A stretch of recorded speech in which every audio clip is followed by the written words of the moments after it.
पावसाचे पुन्हा आगमन झाले असून सिंधुदुर्ग जिल्ह्यातील काही ठिकाणी ढगफुटी सदृश्य पाऊस कोसळला आहे।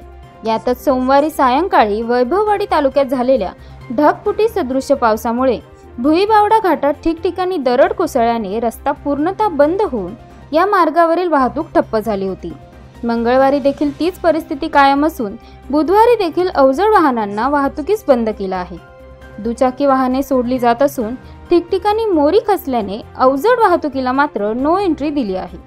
मंगळवारी सकाळपासूनच 2 जेसीबींच्या सहाय्याने दरडी हटवण्याचे काम युद्धपातळीवर सुरू होते। याबद्दलची अधिक माहिती देत आहेत आमचे वैभववाडी प्रतिनिधी पंकज मोरे। मोरे, काय सांगाल, भुईबावडा घाटाची आजची परिस्थिती काय?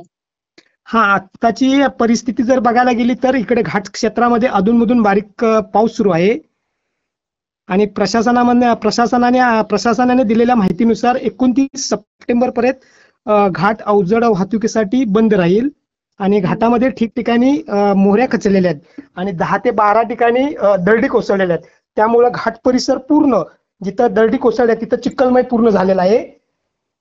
जेसीबी काम दरडी हटवण्याचे काम युद्धपातळीवर आजही सुरू आहे। त्या ठिकाणी प्रशासनाकडून काय दक्षता घेतली गेली आहे?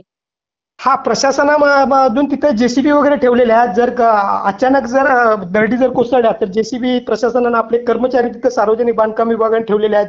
2 जेसीबी ठेवलेले आहेत। त्याच्यानंतर बाकीचे इतर कर्मचारी वगैरे तिथे तैनात केलेले आहेत।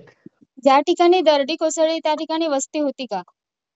नाही, त्या ठिकाणी घाट क्षेत्रामध्ये वस्ती वगैरे असं काय नाही। पूर्ण घाटच 9 किलोमीटरचा भुईबावडा घाट आमचा आहे। त्या ठिकाणी वस्ती वगैरे काही नाही आहे।